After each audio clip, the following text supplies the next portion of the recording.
दोस्तों, इस क्लास में आप सभी का हार्दिक स्वागत है। इस वीडियो में हम कक्षा 10 सामाजिक विज्ञान भारत एवं समकालीन विश्वों का अध्याय दूसरा पढ़ने जा रहे हैं। इस अध्याय का शीर्षक है भारत में राष्ट्रवाद। तो आइए देखिए। जैसा कि आप देख चुके हैं कि यूरोप में आधुनिक राष्ट्रवाद के साथ ही राष्ट्र राज्य का भी उदय हुआ। इससे अपने बारे में लोगों की समझ बदलने लगी।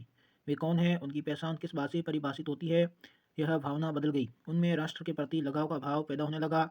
नए प्रतीकों और चिन्हों ने, नए गीतों और विचारों ने नए संपर्क स्थापित किए और समुदायों की सीमाओं को दोबारा परिभाषित कर दिया। ज़्यादातर देशों में इस नई राष्ट्रीय पहचान का निर्माण एक लंबी प्रक्रिया में हुआ। आइए देखें कि हमारे देश में यह चेतना किस तरह पैदा हुई।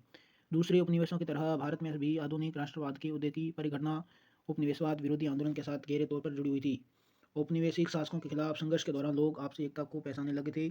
उत्पीड़न और दमन के साझा भाव ने विभिन्न समूहों को एक दूसरे से बांध दिया था। लेकिन हर वर्ग और समूह पर उपनिवेशवाद का असर एक जैसा नहीं था।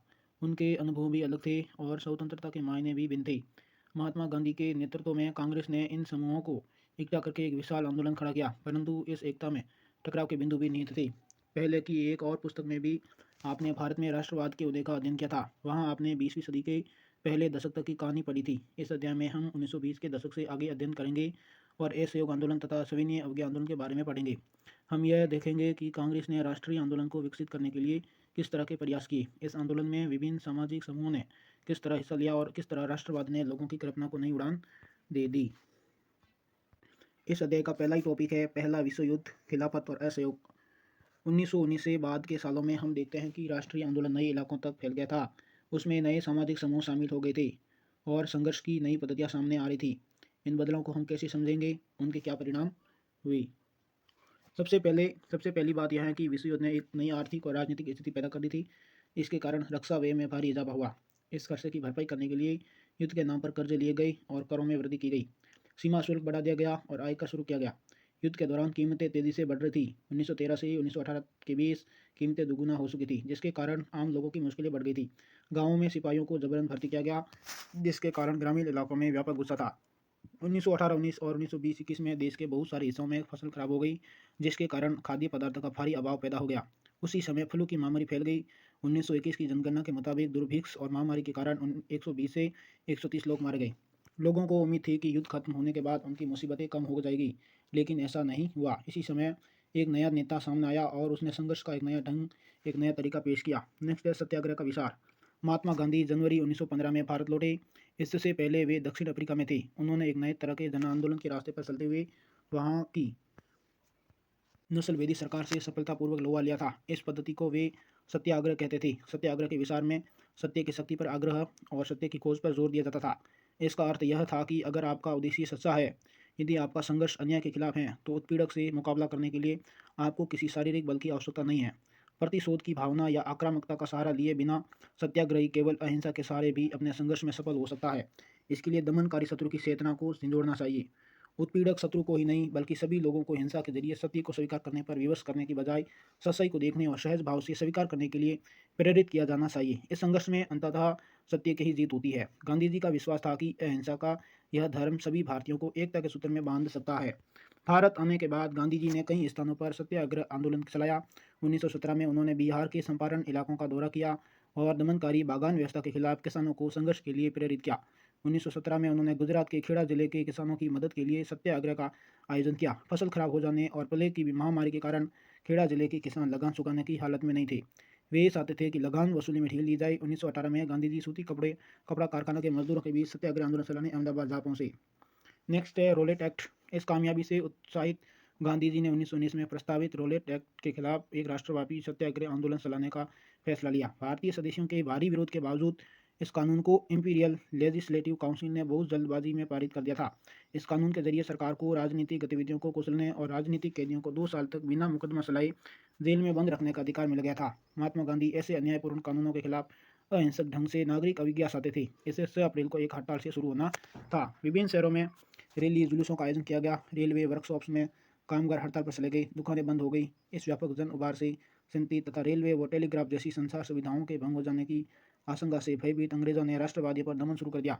अमृतसर में बहुत सारे स्थानीय नेताओं को हिरासत में ले लिया गया। गांधी जी के दिल्ली में प्रवेश करने पर पाबंदी लगा दी गई। 10 अप्रैल को पुलिस ने अमृतसर में एक शांतिपूर्ण जुलूस पर गोली चला दी। इसके बाद लोग बैंकों, डाकखानों और रेलवे स्टेशनों पर पहले हमले करने लगे। मार्शल लॉ लागू कर दिया गया और जनरल डायर ने कमाल संभाल ली। 13 अप्रैल को जलियांवाला बाग हत्याकांड हुआ। उस दिन अमृतसर में बहुत सारे गांव वाले सालाना बैसाखी मेले में शिरकत करने के लिए जलियांवाला बाग मैदान में जमा हुए थे। काफ़ी लोग तो सरकार द्वारा लागू किए गए दमनकारी कानून का विरोध प्रकट करने के लिए एकत्रित हुए।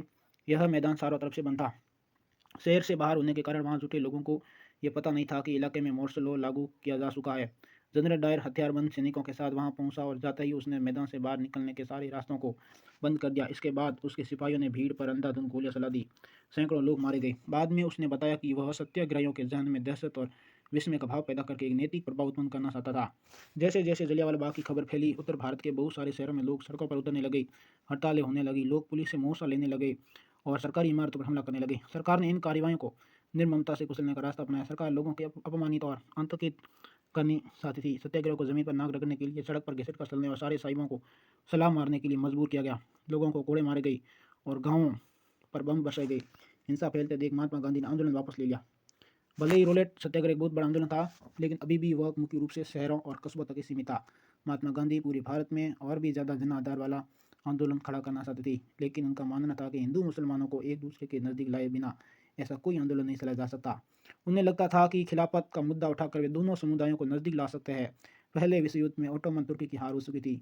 इस आशय की अफवाह फैली हुई थी कि इस्लामिक विश्व के आध्यात्मिक नेता ओटोमन सम्राट पर एक बहुत सख्त शांति संधि थोपी जाएगी। खलीफा की तात्कालिक शक्तियों की रक्षा के लिए मार्च 1919 में मुंबई में एक खिलाफत समिति का गठन किया गया था। मोहम्मद अली और शौकत अली बंधुओं के साथ साथ कई युवा मुस्लिम नेताओं ने इस मुद्दे पर संयुक्त जन कार्रवाई की संभावना तलाशने के लिए महात्मा गांधी के साथ चर्चा शुरू कर दी थी। सितंबर 1920 में कांग्रेस के कलकत्ता अधिवेशन में महात्मा गांधी ने भी दूसरे नेताओं को इस बात पर राजी कर लिया कि खिलाफत आंदोलन के समर्थन और स्वराज के लिए एक असहयोग आंदोलन शुरू किया जाना चाहिए।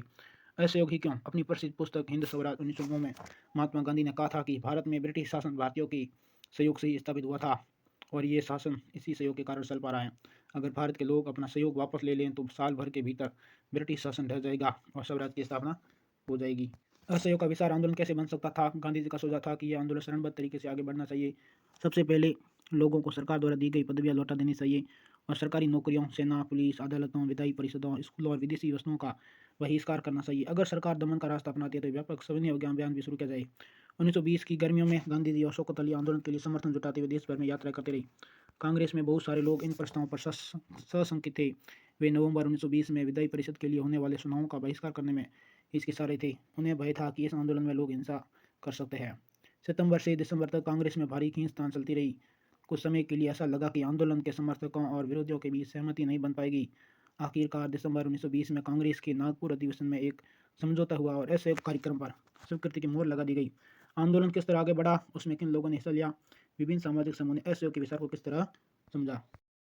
इस अध्याय का अगला दूसरा पॉइंट है आंदोलन के भीतर अलग अलग धाराएं। असहयोग खिलाफत आंदोलन जनवरी 1921 में शुरू हुआ। इस आंदोलन में विभिन्न सामाजिक समूहों ने हिस्सा लिया, लेकिन हर एक की अपनी अपनी आकांक्षाएं थी। सभी ने स्वराज के आह्वान को स्वीकार तो किया, लेकिन उनके लिए उसके अर्थ अलग अलग थे। जैसे शहरों में आंदोलन आंदोलन की शुरुआत शहरी मध्य वर्ग के हिस्सेदारों के साथ हुई। हजारों विद्यार्थियों ने स्कूल कॉलेज छोड़ दिए। हेडमास्टरों और शिक्षकों ने इस्तीफे सौंप दिए। वकीलों ने मुकदमे लड़ना बंद कर दिया। मद्रास के अलावा ज़्यादातर प्रांतों में परिषद चुनाव का बहिष्कार किया गया।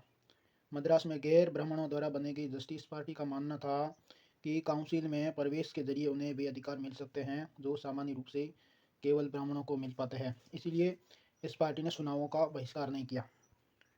आर्थिक मोर्चे पर असहयोग का असर और भी ज़्यादा नाटकीय रहा। विदेशी सामानों का बहिष्कार किया गया।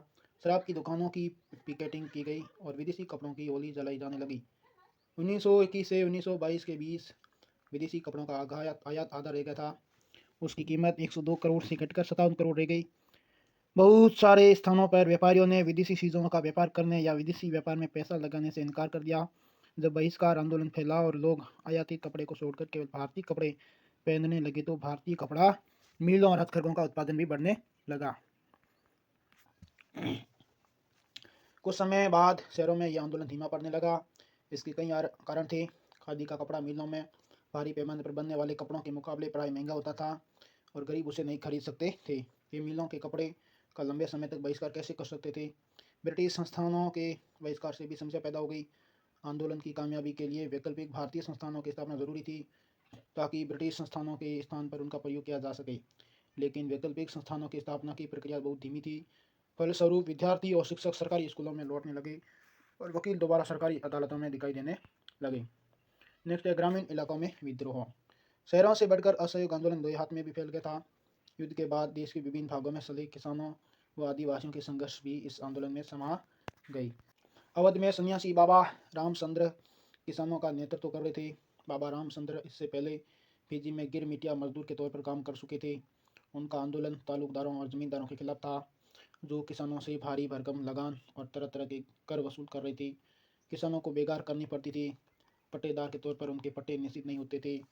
उन्हें बार बार पट्टे की ज़मीन से हटा दिया जाता था ताकि ज़मीन पर उनका कोई अधिकार स्थापित न हो सके। किसानों की मांग थी कि लगान कम किया जाए, बेगार खत्म हो और दमनकारी जमींदारों का सामाजिक बहिष्कार किया जाए। बहुत सारे स्थानों पर जमींदारों को नाई धोबी की सुविधाओं से भी वंचित करने के लिए पंचायतों ने नाई धोबी बंद का फैसला लिया।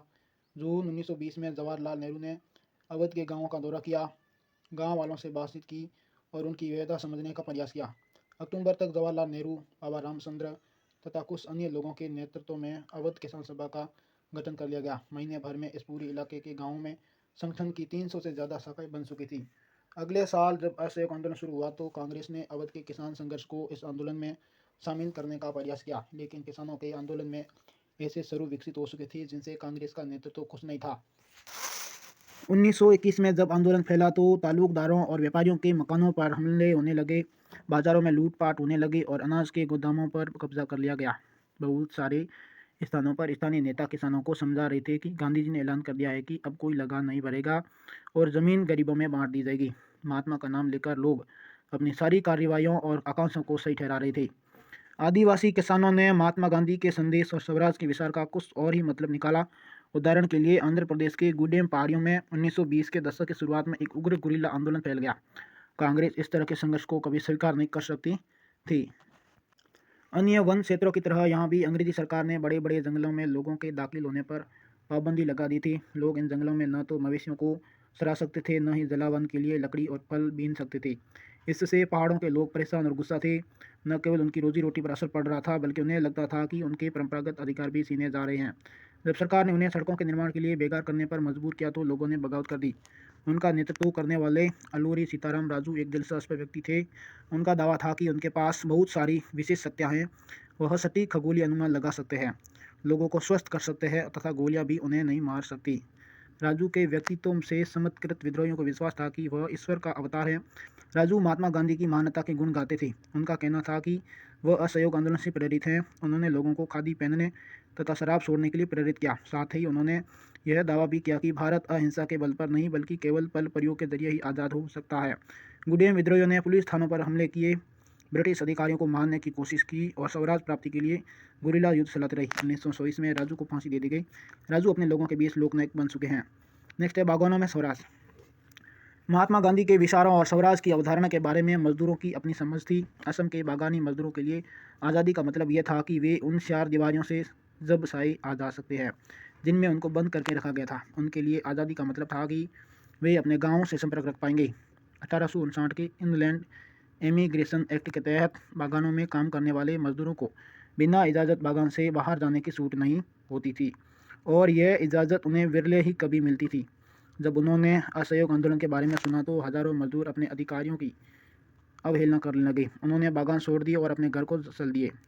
उनको लगता था कि अब गांधी राज आ रहा है, इसलिए अब तो हर एक को गाँव में ज़मीन मिल जाएगी। लेकिन वे अपनी मंजिल पर नहीं पहुँच पाई। रेलवे और स्टीमरों की हड़ताल के कारण वे रास्ते में ही फंसे रह गए। उन्हें पुलिस ने पकड़ लिया और उनकी बुरी तरह पिटाई हुई। इन स्थानीय आंदोलनों की अपेक्षाओं और दृष्टियों को कांग्रेस के कार्यक्रम में परिभाषित नहीं किया गया था। उन्होंने तो स्वराज शब्द का अपने अपने हिसाब से अर्थ निकाल लिया था। उनके लिए यह एक ऐसे युग का द्योतक था जब सारे कष्ट और सारी मुसीबतें खत्म हो जाएगी। फिर भी जब आदिवासियों ने गांधी जी के नाम का नारा लगाया और स्वतंत्र भारत की ओंकार भरी तो वे एक अखिल भारतीय आंदोलन से भी भावनात्मक स्तर पर जुड़े हुए थे। जब वे महात्मा गांधी का नाम लेकर काम करते थे या अपने आंदोलन को कांग्रेस के आंदोलन से जोड़कर देखते थे तो वास्तव में एक ऐसे आंदोलन का अंग बन जाते थे जो उनके इलाके तक ही सीमित नहीं थे। इस अध्याय का अगला तीसरा पॉइंट है सविनय अवज्ञा की ओर। फरवरी 1922 में महात्मा गांधी ने असहयोग आंदोलन वापस लेने का फैसला कर लिया। उनको लगता था कि आंदोलन हिंसक होता जा रहा है और सत्याग्रहियों को व्यापक प्रशिक्षण की जरूरत है। कांग्रेस के कुछ नेता इस तरह के जन संघर्षों से थक चुके थे। वे 1919 के गवर्नमेंट ऑफ इंडिया एक्ट के तहत गठित की गई प्रांतीय परिषदों के चुनाव में हिस्सा लेना चाहते थे। उनको लगता था कि परिषदों में रहते हुए ब्रिटिश नीतियों का विरोध करना, सुधारों की वकालत करना और यह दिखाना भी महत्वपूर्ण है कि यह परिषदें लोकतांत्रिक संस्था नहीं है। CR दास और मोतीलाल नेहरू ने परिषद राजनीति में वापस लौटने के लिए कांग्रेस के भीतर ही स्वराज पार्टी का गठन कर डाला। जवाहरलाल नेहरू और सुभाष चंद्र बोस जैसे युवा नेता ज्यादा उग्र जन आंदोलन और पूर्ण स्वतंत्रता के लिए दबाव बनाए हुए थे।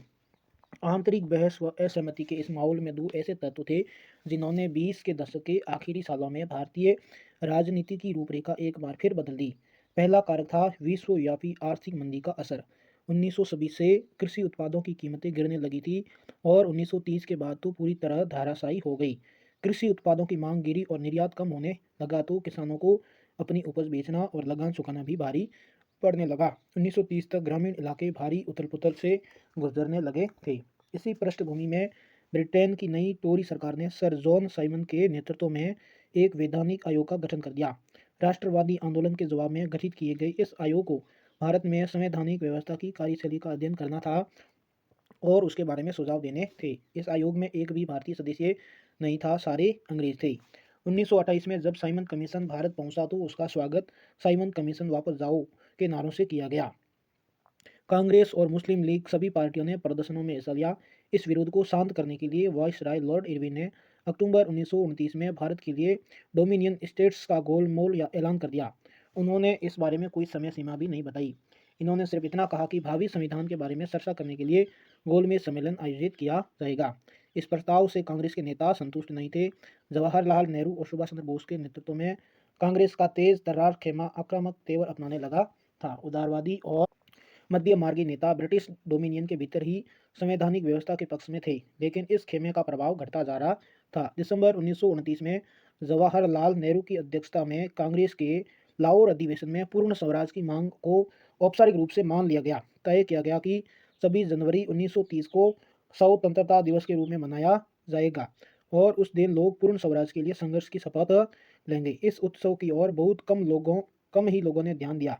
अब स्वतंत्रता के इस अमूर्त विचार को रोजमर्रा जिंदगी के ठोस मुद्दों से जोड़ने के लिए महात्मा गांधी को कोई और रास्ता ढूंढना था। नेक्स्ट है नमक यात्रा और सविनय अवज्ञा आंदोलन। देश को एकजुट करने के लिए महात्मा गांधी को नमक एक शक्तिशाली प्रतीक दिखाई दिया। 31 जनवरी 1930 को उन्होंने वायसराय इरविन को एक खत लिखा। इस खत में उन्होंने 11 मांगों का उल्लेख किया था। इनमें से कुछ सामान्य मांगे थी, जबकि कुछ मांगे उद्योगपतियों से लेकर किसानों तक विभिन्न तबकों से जुड़ी थी। गांधी जी इन मांगों के जरिए समाज के सभी वर्गों को अपने साथ जोड़ना चाहते थे ताकि सभी उनके अभियान में शामिल हो सके। इनमें सबसे महत्वपूर्ण मांग नमक कर को खत्म करने के बारे में थी। नमक का अमीर गरीब सभी इस्तेमाल करते थे। यह भोजन का एक अभिन्न हिस्सा था, इसलिए नमक पर कर और उसके उत्पादन पर सरकारी इजारेदारी को महात्मा गांधी ने ब्रिटिश शासन का सबसे दमनकारी पहलू बताया था। महात्मा गांधी का यह पत्र एक अल्टीमेटम की तरह था। उन्होंने लिखा था कि अगर 11 मार्च तक उनकी मांगें नहीं मानी गई तो कांग्रेस सविनय अवज्ञा आंदोलन छेड़ देगी। इरविन झुकने को तैयार नहीं थे। फलस्वरूप महात्मा गांधी ने अपने 78 विश्वस्त वॉलंटियरों के साथ नमक यात्रा शुरू कर दी। यह यात्रा साबरमती में गांधी जी के आश्रम से 240 किलोमीटर दूर दांडी नामक गुजराती तटीय कस्बे में जाकर खत्म होनी थी। गांधी जी की टोली ने 100 दिन तक हर रोज लगभग 10 मील का सफर तय किया। गांधी जी जहां भी रुकते हजारों लोग उन्हें सुनने आते। इन सभाओं में गांधी जी ने स्वराज का अर्थ स्पष्ट किया और आह्वान किया कि लोग अंग्रेजों की शांतिपूर्वक अवज्ञा करें, यानी अंग्रेजों का कहा न माने। 6 अप्रैल को वह दांडी पहुंचे और उन्होंने समुद्र का पानी उबालकर नमक बनाना शुरू कर दिया। यह कानून का उल्लंघन था। यहीं से सविनय अवज्ञा आंदोलन शुरू होता है। यह आंदोलन असहयोग आंदोलन के मुकाबले किस तरह अलग था? इस बार लोगों को न केवल अंग्रेजों का सहयोग न करने के लिए बल्कि औपनिवेशिक कानूनों का उल्लंघन करने के लिए आह्वान किया जाने लगा। देश के विभिन्न भागों में हजारों लोगों ने नमक कानून तोड़ा और सरकारी नमक कारखानों के सामने प्रदर्शन किए। आंदोलन फैला तो विदेशी कपड़ों का बहिष्कार किया जाने लगा। शराब की दुकानों की पिकेटिंग होने लगी। किसानों ने लगान और चौकीदारी कर चुकाने से इनकार कर दिया। गाँवों में तैनात कर्मचारी इस्तीफे देने लगे। बहुत सारे स्थानों पर जंगलों में रहने वाले वन कानूनों का उल्लंघन करने लगे। वे लकड़ी बीनने और मवेशियों को चराने के लिए आरक्षित वनों में घुसने लगे। इन घटनाओं से चिंतित औपनिवेशिक सरकार कांग्रेसी नेताओं को गिरफ्तार करने लगी। बहुत सारे स्थानों पर हिंसक टकराव हुए। अप्रैल 1930 में जब महात्मा गांधी के समर्पित साथी अब्दुल गफ्फार खान को गिरफ्तार किया गया तो गुस्साई भीड़ सशस्त्र बख्तरबंद गाड़ियों और पुलिस की गोलियों का सामना करते हुए सड़कों पर उतर आई। बहुत सारे लोग मारे गए। महीने भर बाद जब महात्मा गांधी को भी गिरफ्तार कर लिया गया तो सोलापुर के औद्योगिक मजदूरों ने अंग्रेजी शासन का प्रतीक पुलिस चौकियों, नगर पालिका भवनों, अदालतों और रेलवे स्टेशनों पर हमले शुरू कर दिए। फिर भी सरकार ने निर्मम दमन का रास्ता अपनाया। शांतिपूर्ण सत्याग्रहियों पर हमले किए गए, औरतों व बच्चों को मारा पीटा गया और लगभग 1 लाख लोग गिरफ्तार किए गए। महात्मा गांधी ने एक बार फिर आंदोलन वापस ले लिया। 5 मार्च 1931 को उन्होंने इरविन के साथ एक समझौते पर दस्तखत कर दिए। इस गांधी इरविन समझौते के जरिए गांधी जी ने लंदन में होने वाले दूसरे गोलमेज सम्मेलन में हिस्सा लेने पर अपनी सहमति व्यक्त कर दी। गोलमेज सम्मेलन का कांग्रेस बहिष्कार कर चुकी थी। इसके बदले सरकार राजनीतिक कैदियों को रिहा करने पर राजी हो गई। दिसंबर 1931 में सम्मेलन के लिए गांधी जी लंदन गए। यह वार्ता बीच में ही टूट गई और उन्हें निराश वापस लौटना पड़ा। यहाँ आकर उन्होंने पाया कि सरकार ने नए सिरे से दमन शुरू कर दिया है। गफ्फार खान और जवाहरलाल नेहरू दोनों जेल में थे। कांग्रेस को गैरकानूनी घोषित कर दिया गया था। सभाओं, प्रदर्शनों और बहिष्कार जैसी गतिविधियों को रोकने के लिए सख्त कदम उठाए जा रहे थे। भारी आशंकाओं के बीच महात्मा गांधी ने सविनय अवज्ञा आंदोलन दोबारा शुरू कर दिया। साल भर तक आंदोलन चला, लेकिन 1934 तक आते आते उसकी गति मंद पड़ने लगी थी। लोगों ने आंदोलन को कैसे लिया? तो आइए देखें कि सिविल नाफरमानी या सविनय अवज्ञा आंदोलन में शामिल विभिन्न सामाजिक समूह कौन से थे, उन्होंने आंदोलन में हिस्सा क्यों लिया, उनके आदर्श क्या थे, उनके लिए स्वराज के क्या मायने थे।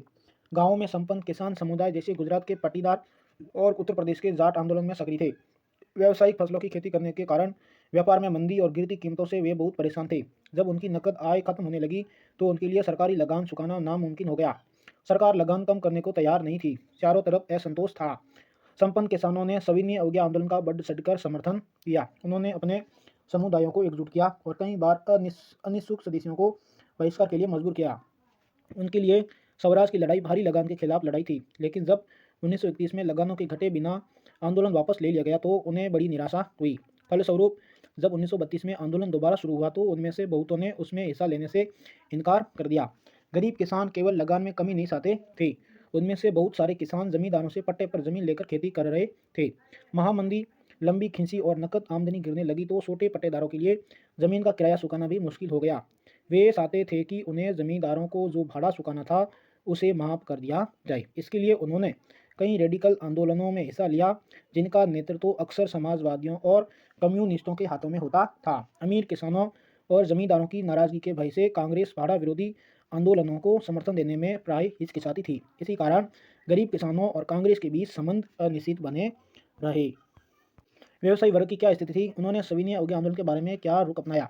पहले विश्व युद्ध के दौरान भारतीय व्यापारियों और उद्योगपतियों ने भारी मुनाफा कमाया था और वे ताकतवर हो चुके थे।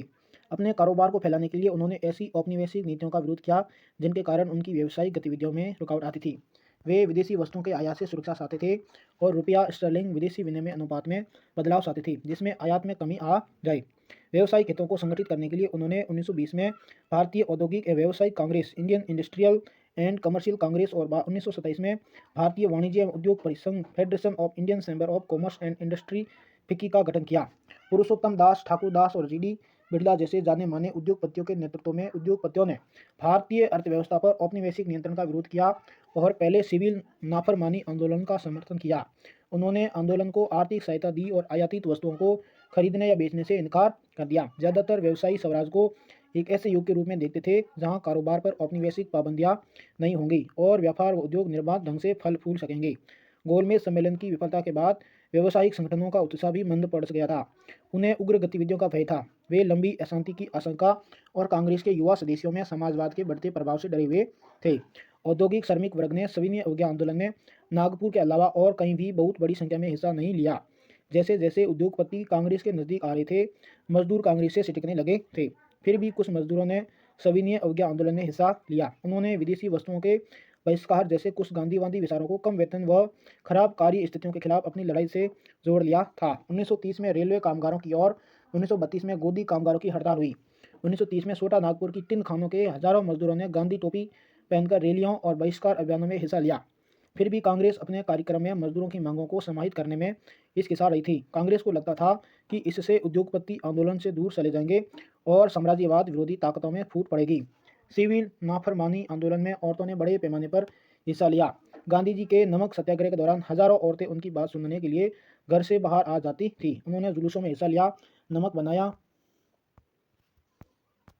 विदेशी कपड़ों व शराब की दुकानों की पिकेटिंग की। बहुत सारी महिलाएं जेल भी गई। शहरी इलाकों में ज्यादातर ऊंची जातियों की महिलाएं सक्रिय थी, जबकि ग्रामीण इलाकों में संपन्न किसान परिवारों की महिलाएं आंदोलन में हिस्सा ले रही थी। गांधी जी के आह्वान के बाद औरतों को राष्ट्र की सेवा करना अपना पवित्र दायित्व दिखाई देने लगा था।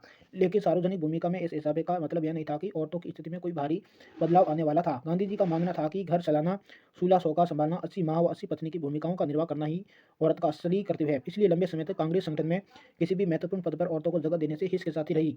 कांग्रेस को उनकी प्रतीकात्मक उपस्थिति में ही दिलचस्पी थी। नेक्स्ट है सविनय अवज्ञा की सीमाएं। सभी सामाजिक समूहों स्वराज की अमूर्त अवधारणा से प्रभावित नहीं थे। ऐसा ही एक समूह राष्ट्र के अछूतों का था। वे 1930 के बाद खुद को दलित या उत्पीड़ित कहने लगे थे। कांग्रेस ने लंबे समय तक दलितों पर ध्यान नहीं दिया, क्योंकि कांग्रेस रूढ़िवादी सवर्ण हिंदू सनातन पंथियों से डरी हुई थी।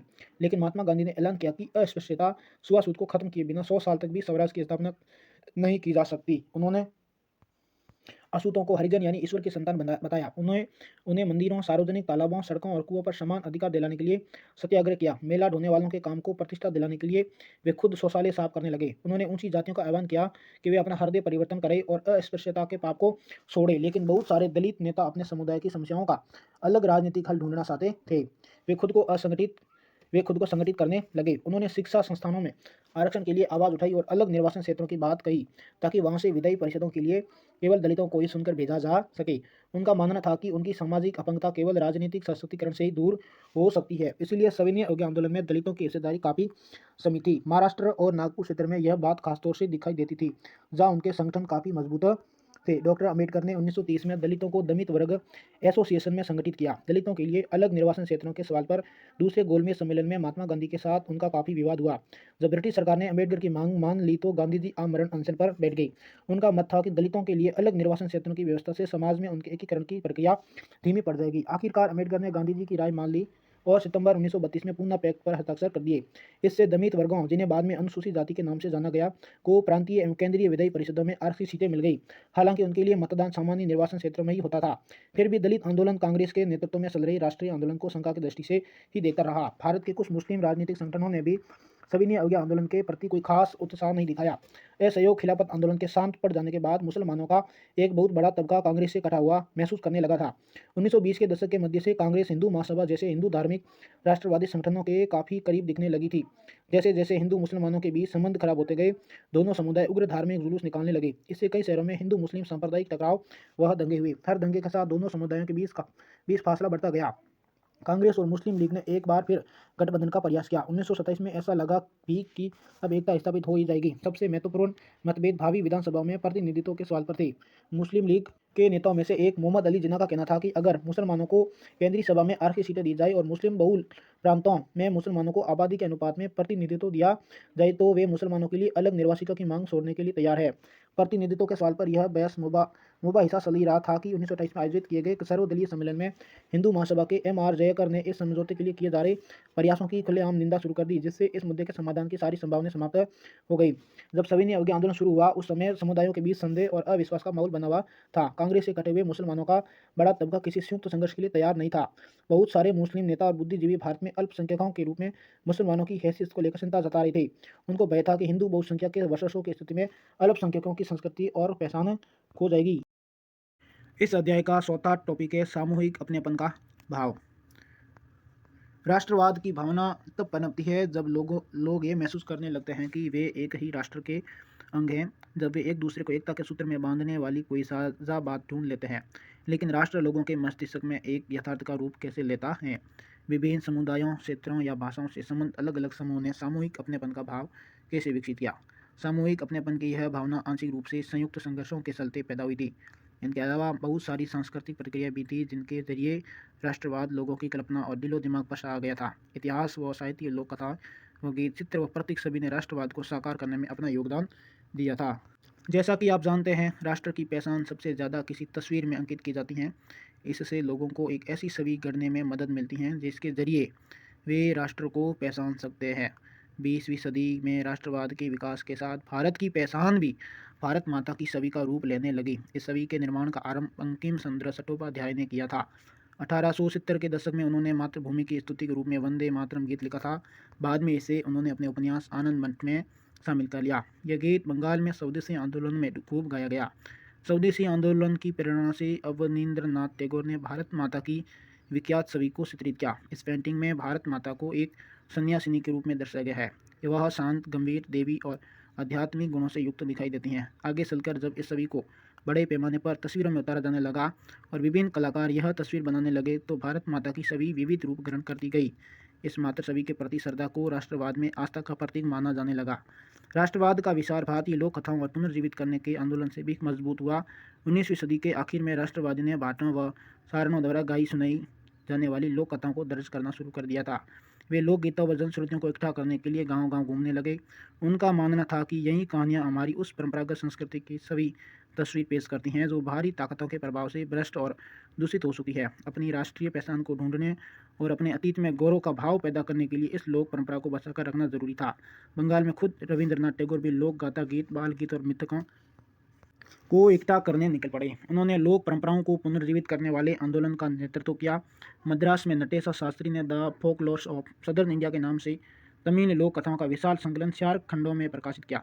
उनका मानना था कि लोक कथाएं राष्ट्रीय साहित्य होती हैं। यह लोगों के असली विचारों और विशिष्टताओं की सबसे विश्वसनीय अभिव्यक्ति है।